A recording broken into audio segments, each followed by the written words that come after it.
11번. 다음은 상법 제666조 손해보험증권에 반드시 기재되어야 하는 사항을 나열한 것이다. 이에 해당하지 않는 것으로 묶인 것은 라와 마와 바죠. 답은. 왜냐면 이 상법 666조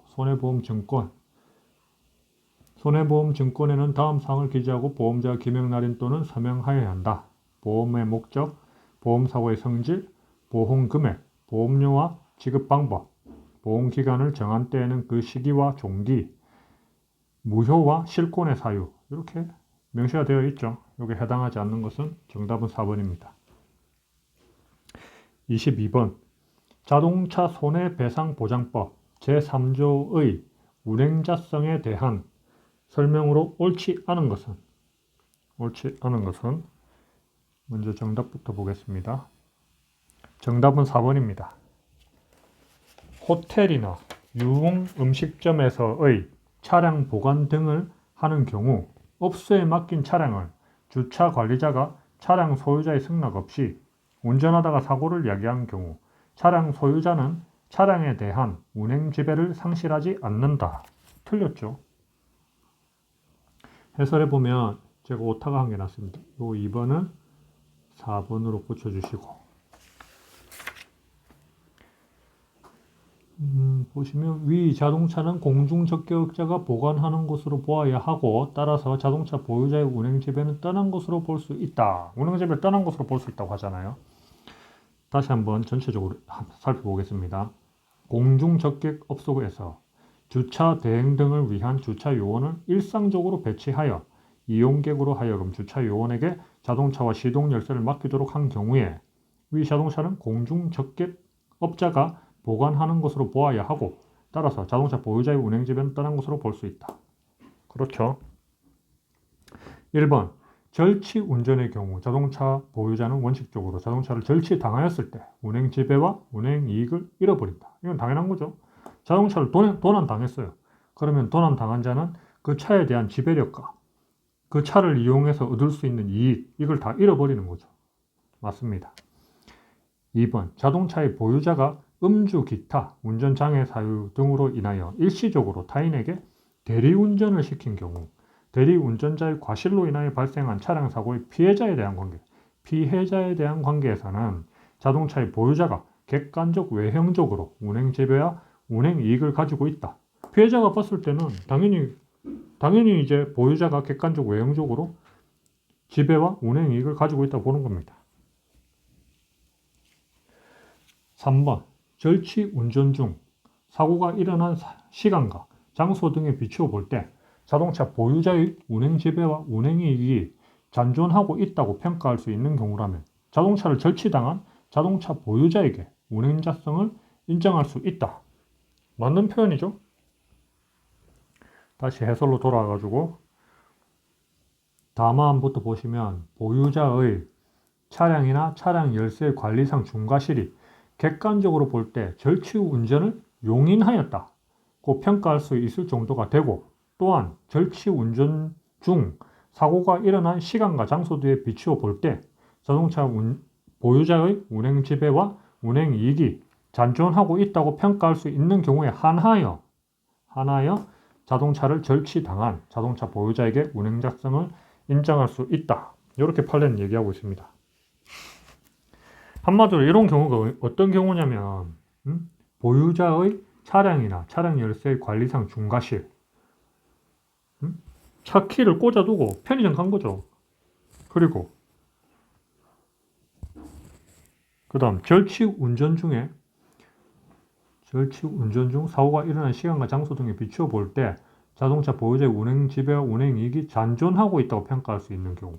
이 경우가 어떤 경우냐면 절취 후에 사고 시간, 장소가 인접해 있다 이거예요. 예를 들어서 2, 3일이 지나가지고 사고가 났다.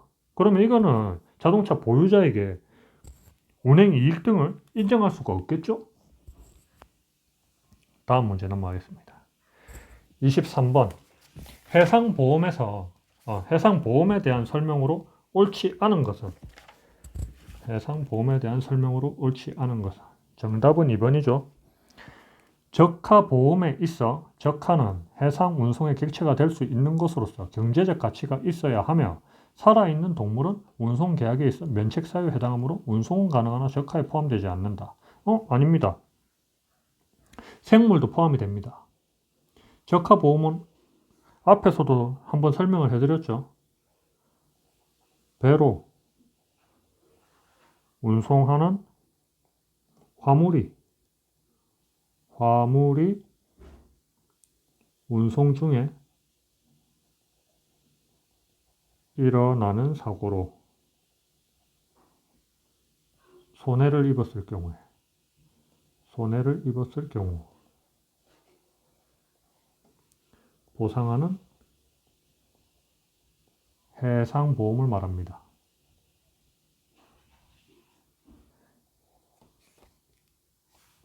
질문 1번.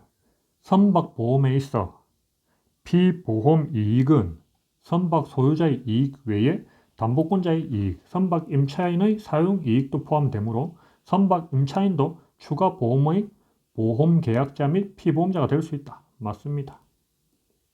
여기서 그럼 이 피보험 이익이 뭐냐? 피보험 이익이란 거는 인보험 말고 손해보험에 존재하는 겁니다. 손해보험에서 보험사고 발생에 의하여 손해를 입을 우려가 있는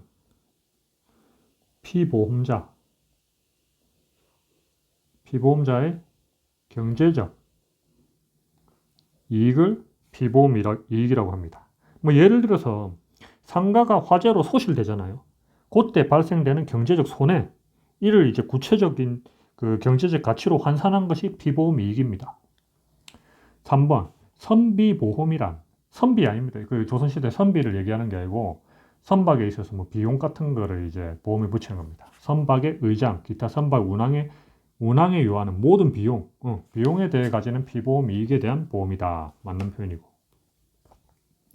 4번, 불가동 손실 보험은 해난 사고로 인해 선박 소유자 등이 입게 되는 간접 손해가 선박 보험에 의해 담보되지 않으므로 이를 보상하기 위한 보험이다. 맞는 표현입니다. 24번, 예정보험에 대한 설명으로 옳지 않은 것은, 일단 예정보험에 대한 정의를 한번 살펴보겠습니다. 1번, 예정보험이란 계약 체결 당시에 보험계약의 주요 원칙에 대해서만 일단 합의를 하고 적하물의 종류나 이를 적재할 선박, 보험금액 등 보험증권에 기재되어야 할 보험계약의 내용 일부가 확정되지 않은 보험을 말한다. 이거 맞는 표현이죠. 이거 반대가 이제 확정보험입니다. 확정보험. 2번, 화물을 적재할 선박이 미확정된 상태에서 보험계약을 체결한 후 보험계약자 또는 피보험자가 당해 화물이 선적되었음을 안 때에는 이를 지체 없이 보험자에 대하여 선박의 명칭, 국적과 화물의 종류, 수량과 가액의 통지를 발송하여야 한다. 이거는 상법의 규정이 있습니다. 상법 704조. 한번 찾아보세요. 3번, 선박 미확정의 적하 예정 보험에 있어 보험계약자 등이 통지 의무를 위반한 때 보험자는 그 사실을 안 날로부터 1월 내에 계약을 해지할 수 있다. 맞습니다. 4번, 포괄적 예정보험은 일정한 기간 동안 일정한 조건에 따라 정해지는 다수의 선적 화물에 대해 포괄적 계속적으로 보험의 목적으로 하므로 화주는 개개 화물의 운송의 경우라 하더라도 그 명세를 보험자에게 통지할 필요가 없다. 이렇게 되어 있잖아요. 개개 화물의 운송의 경우라도 명세를 통지해야 됩니다. 해설에도 보시면 개개 화물의 운송의 경우에는 명세를 보험자에게 통지하여야 한다. 이렇게 되어 있죠. 25번, 책임보험에 있어 제3자의 직접 청구권에 대한 설명으로 옳지 않은 것은, 그러면 먼저 책임보험이 뭐냐? 책임보험은 피보험자가 타인의 법률상 손해배상 책임을 지게 된 경우 배상으로 인해 생기는 피보험자의 손해를 보상하는 것을 목적으로 하는 보험입니다. 적어드리면 피보험자가 타인의 법률상 손해배상 책임을 법률상 손해배상 책임을 지게 된 경우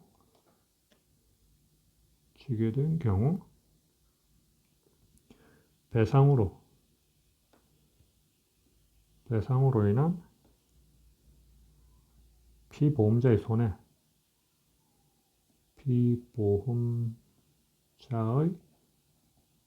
손해를 보상하는 것을 목적으로 하는 보험입니다. 정답은 1번이거든요. 책임보험에서 피보험자의 직접 청구권은 약관에서 이를 인정하는 경우에 한하여 인정된다. 아니죠. 상법에 규정되어 있습니다.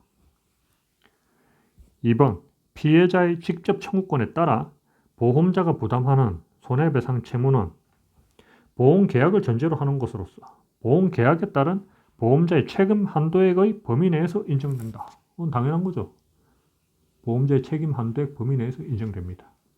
3번 피해자에게 인정되는 직접 청구권의 법적 성질은 피해자가 보험자에 대하여 가지는 손해배상 청구권이지 보험자에 대한 보험금 청구권의 변형 내지 이에 준하는 권리가 아니다. 맞습니다.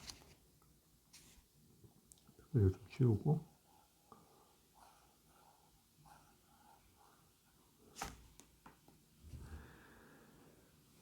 해설해 보시면 보험자가 피보험자의 피해자에 대한 손해배상 채무를 병전적으로 인수한 것으로서 피해자가 보험자에 대해 가지는 손해배상 청구권이고 피보험자의 보험자에 대한 보험금 청구권의 변형 내지 이에 준하는 권리가 아니다. 이렇게 나와 있죠. 여기서 병전적으로 인수했다는 것은 종래 채무자의 채무를 면제시키지 않고 제3자가 채권관계에 같이 가입하는 겁니다. 그래서 종래 채무자와 함께 더불어서 새로이 동일한 채무를 부담하는 겁니다. 함께 부담한다 이 말이죠. 이 병전적 채무인수하고 대응되는 게 면책적 채무인수가 있습니다. 면책적 채무인수. 면책적 채무인수는 한마디로 채권이 양도되는 겁니다. 채무자가 지고 있던 채무는 면책시키고 없애버리고 대신에 다른 사람이 이제 채무를 인수해서 자기가 책임지는 겁니다. 4번 직접 청구권의 소멸시효 기간은 피해자의 손해배상 청구권의 소멸시효 기간과 동일하다. 맞습니다. 직접 청구권은 손해배상 청구권으로 해석이 되잖아요. 따라서 민법 766조를 적용해서 피해자 등은 그 손해 및 가해자를 안 날로부터 3년간 이를 행하지 않으면 시효로 소멸합니다. 소멸시효에 대해서도 얘기했죠. 모든 권리에는 일정한 기간 내에 그 재산권을 행사할 수 있도록 기간이 정해져 있습니다. 한마디로 권리 위에 잠자는 자는 보호하지 않겠다. 따라서 그 기간 동안 권리를 행사하지 않으면 그 권리를 행사할 수 없게 소멸시켜버립니다. 26번 가겠습니다. 자동차 보험에 있어 승낙 피보험자, 보통 저희는 승피라고 부르고 뭐 기명피 보험자는 기피 뭐 이런 식으로 부르거든요. 승낙 피보험자에 대한 설명으로 옳지 않은 것은 앞으로 승피 이러면 승낙 피보험자입니다. 정답은 2번입니다. 자동차를 매수하고 소유권 이전 등록을 마치지 아니한 채 자동차를 인도받아 운행하면서 매도인과의 합의 아래 그를 피보험자로 한 자동차 종합보험계약에 체결했다 하더라도 매수인은 기명피보험자의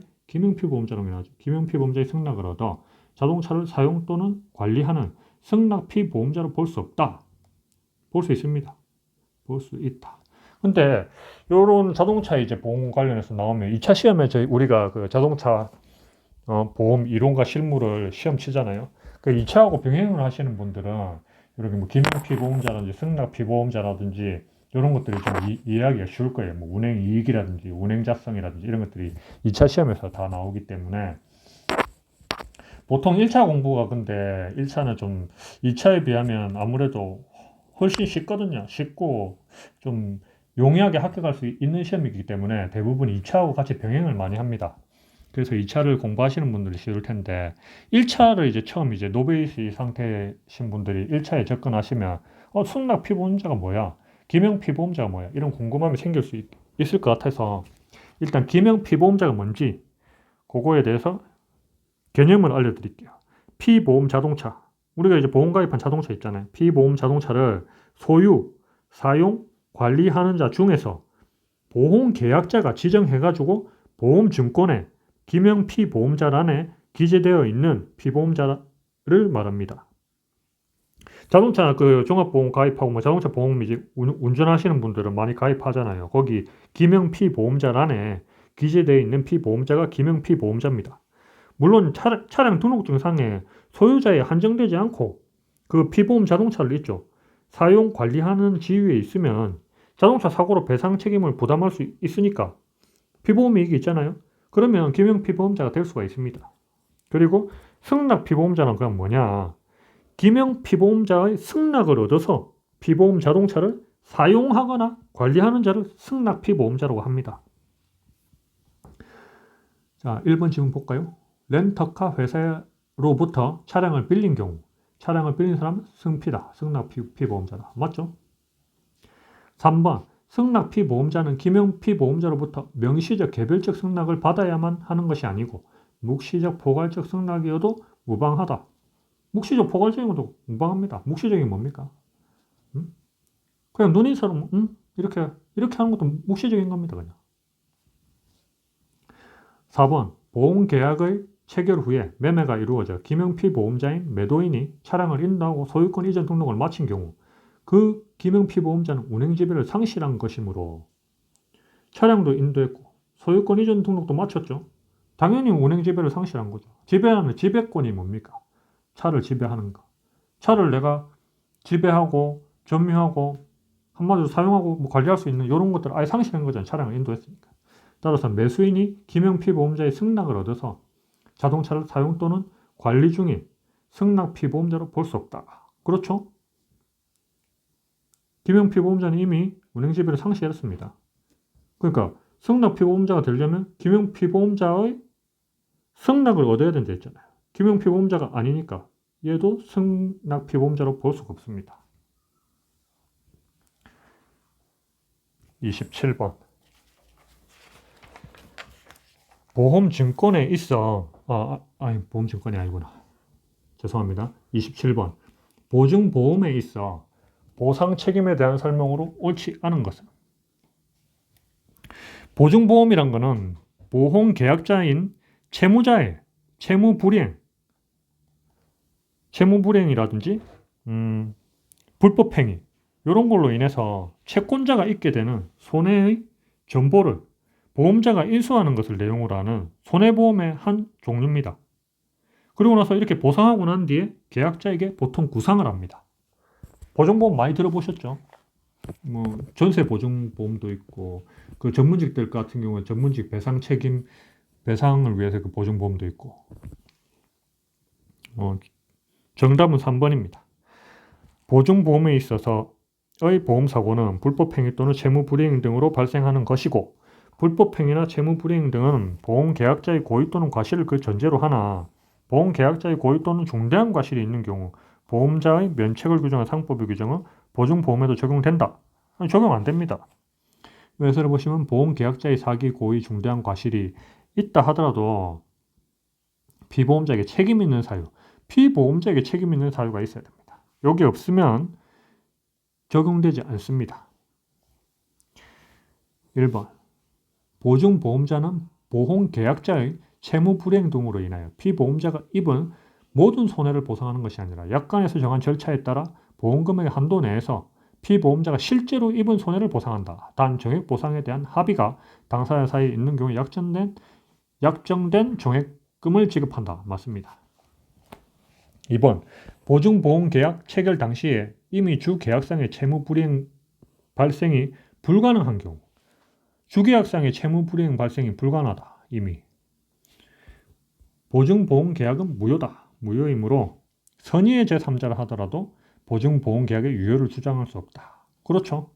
맞습니다. 선의는 앞에서도 말씀드렸죠. 모르고 했다. 모르고 했다. 어떠한 행위를 모르고 했는 게 선입니다. 4번 피보험자가 정당한 이유 없이 사고 발생을 통지하지 않거나 보험자의 협조 요구에 응하지 않으므로 그로 인해서 손해가 증가되었다면 보험자는 이러한 사실을 입증함으로써 증가된 손해에 대한 책임을 면할 수 있다. 당연한 거죠, 이거. 28번 임보험에 관한 설명으로 옳지 않은 것은 정답은 4번입니다. 모든 자연인은 보험의 목적이 될 수 있다. 아닙니다. 15세 미만자, 심신상실자, 의사능력이 없는 심신박약자는 서면 동의를 받아도 보험의 목적인 피보험자가 될 수 없습니다. 15세 미만자는 당연히 아실 거고, 심신상실했다는 거는 예를 들어서 술에 만취해가지고 아예 이렇게 블랙아웃이 된 겁니다. 이런 사람들은 심신상실자라고 볼 수 있죠. 또는 의사능력이 없는 심신박약자, 이런 것도 마찬가지로 정신병자라든지 술에 어느 정도 취해가지고 의사능력이 없다, 이런 분들을 말하는 겁니다. 1번 보험자가 피보험자의 생명 또는 신체에 관하여 보험사고가 생길 경우에 보험계약으로 정하는 바에 따라 보험금이나 기타 급여를 지급하고 이에 대하여 상대방은 보험료를 지급할 것을 약정하는 보험계약이다. 이게 임보험입니다. 이게 임보험에 대한 설명입니다. 2번 생명보험은 정액보험의 형태로만 운영되고 상해질병보험은 부정액보험의 형태로도 운영될 수 있다. 정액보험, 일정한 금액이 정해져 있다 이거죠. 정액보험. 부정액보험은 그렇지 않다. 3번 보험금은 일시 지급 또는 분할 지급으로 할 수 있다. 당연하죠. 약정하면 되는 거니까. 29번 가겠습니다. 피보험 이익과 관련한 설명으로 옳지 않은 것은 피보험 이익, 아까도 설명을 한번 드렸죠. 먼저 개념 설명이 여기 잘 나와 있습니다. 1번 피보험 이익이란 보험의 목적에 대해서 보험사고의 발생 여부에 따라 피보험자가 가지게 되는 경제적 이익이다. 또는 이해관계를 의미한다. 간단하게 피보험자가 가지게 되는 경제적 이익, 요거를 피보험 이익이라고 보시면 됩니다. 이런 피보험 이익은 임보험에는 없습니다. 사람의 몸을 어떤 경제적 가치로 환산을 할 수가 없기 때문에 이거는 손해보험에 존재하는 개념입니다. 여기 정답은 2번. 무보험 자동차에 의한 상해를 담보하는 보험은 상해보험의 성질을 가지므로 이 경우에는 중복보험의 법리가 적용되지 않는다. 이렇게 되어 있는데, 무보험 자동차는 상해보험 성질을 가지고도 있지만 동시에 손해보험에 관한 성질도 가지고 있습니다. 따라서 해설에도 보면 손해보험에 관한 상법 672조 제1항이 준용되어서 보험금액의 비율에 따른 보상 책임을 진다. 이렇게 나와 있죠. 손해보험에서 이제 동일한 피보험 이익에 대해서 여러 군데 이렇게 보험을 들어놓잖아요. 그러면 그게 중복보험인데, 중복보험이 되게 되면 이제 보험 가액보다 초과해서 돈을 받을 수가 있게 되는 거죠. 그걸 방지하기 위해서 중복보험의 경우에는 비율에 따라서 보상을 해주게 됩니다. 그 내용이고요. 3번 상법상 생명보험에서는 피보험 이익 및 보험 가액은 존재하지 않기 때문에 중복보험의 문제가 발생하지 않는다. 아까 제가 말씀드렸죠. 생명보험, 임보험에서는 피보험 이익, 보험 가액 이런 것도 존재하지 않습니다. 사람의 몸은 경제적 가치로 환산할 수가 없습니다. 물론 우리가 정액보험이라고 몇 천만 원, 몇 억 이렇게 한도로 가입은 할 수는 있겠죠. 그게 근데 사람 몸을 경제적으로 평가한 가치는 아닙니다. 내가 그 돈을 이제 그 보험금을 받기 위해서 그 한도를 설정하고 우리가 가입을 하는 거죠, 그냥. 4번 상법은 손해보험에 관하여 피보험 이익을 인정하는 규정을 두고 있는 반면 임보험에서는 별도의 규정이 없다. 맞습니다. 30번 임보험에서 보험자 대위에 관한 설명으로 옳은 것은 정답은 3번입니다. 상해보험의 경우 보험자와 보험계약자 또는 피보험자 사이에 피보험자의 제3자에 대한 권리를 대위하여 행사할 수 있다는 취지의 약정이 없는 한 피보험자가 제3자로부터 손해배상을 받더라도 이에 관계없이 보험자는 보험금을 지급할 의무가 있고 피보험자의 제3자에 대한 권리를 대위하여 행사할 수도 없다. 맞습니다. 이거는. 이 손해보험하고 다르기 때문에 보험자 대위가 원칙적으로 인정되지 않습니다. 1번. 임보험에서 보험자는 보험사고로 생긴 보험계약자 또는 보험수익자의 제3자에 대한 권리를 대위하여 행사할 수 있다? 없다 했죠 아까? 없다. 2번. 자기 신체 사고 자동차 보험은 그 성질상 상해보험에 속한다고 할 것이다.